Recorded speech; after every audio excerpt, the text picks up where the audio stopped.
Well, I'm finally changing the pinion seal on my 88 B2200. I procrastinated way too long in replacing this.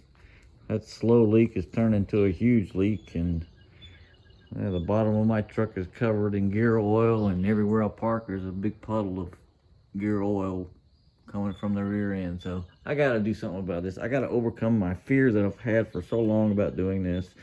And I actually done the same exact job on my Mustang. So I said, hey, if I can do it on that and it worked fine, I can do it on this too. And my fear is not from taking any of this apart or changing the seal. It's really relatively easy in my point of view.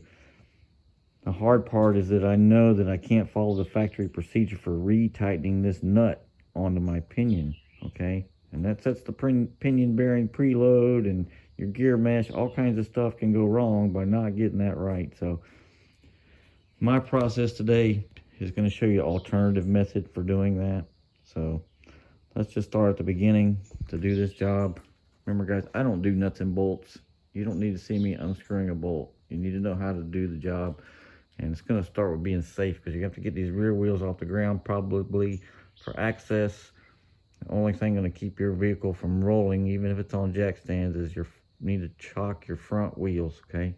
It's not worth your life changing a stupid seal on your pickup truck. So next step is going to be draining the oil. But before you do that, you better make sure you can get the fill plug off first, because if we drain the oil out and can't put him back in, that's not going to be a good situation either. And you need a 23 millimeter for that fill plug. Nothing else fits it, on mine anyway. 7/8 is too small, 15/16 is too big. And as a mechanic once worked for me, called this a Cuban socket set. Highly recommend you don't use one of these, okay? Just go out and buy the 23 millimeter. Now the drain plug, you need a 24 millimeter, and a 15/16 will work in a pinch, but 24 is the actually correct size. It's going to drain the oil. Next, we're going to be removing the 4 bolts holding the drive shaft on to this flange, okay? You need a 14 millimeter. The bolt head actually stays captive. It won't turn on you. You really only need 1 wrench. Remove all 4 bolts, and you're going to pull the drive shaft off the back of this flange and set it off to the side. Next, we're going to be removing this nut, okay? The only way that's going to come off is with an impact wrench, I guarantee you, okay?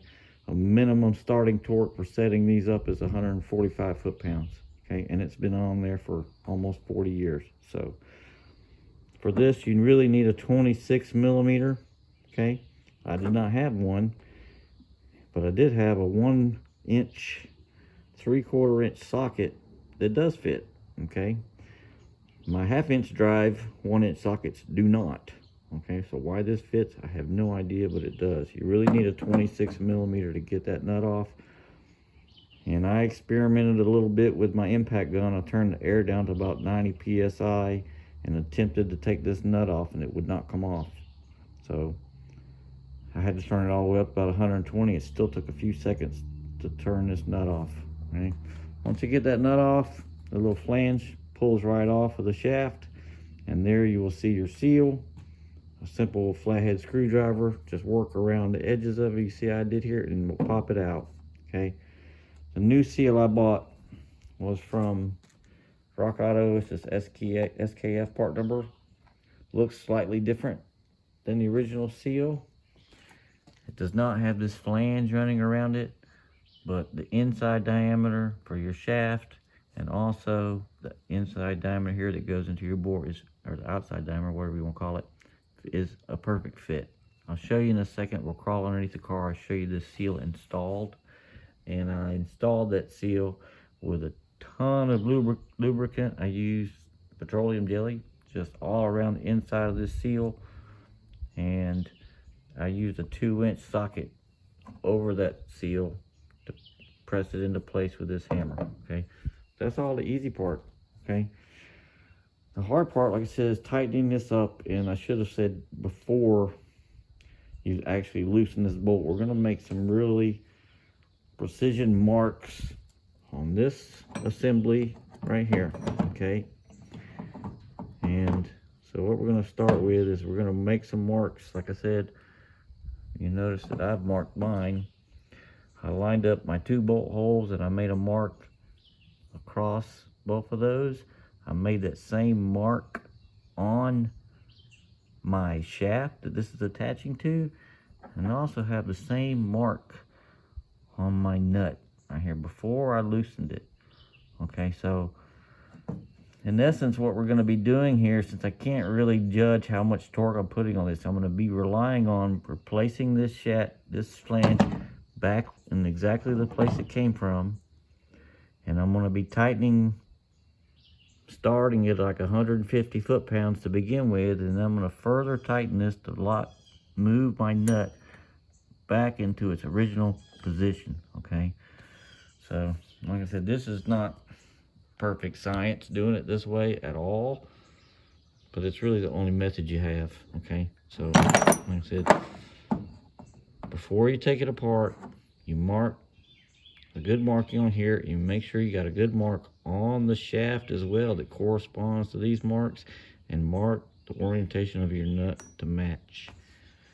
And when you tighten it back up, we're going to line everything back up to that point.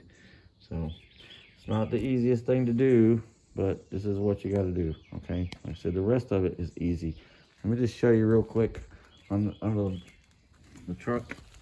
Climb my old shop underneath here and show you the new seal installed. Okay, here's the new seal installed. Hopefully you can see the little marks I have across the tip of that shaft that are corresponding to those marks on my flange.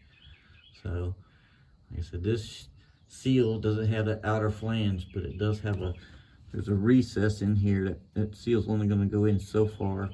Okay, so you just hammer it all the way in with that big socket. It's not hard to knock in, comes in easy. Don't damage it while you're putting it in.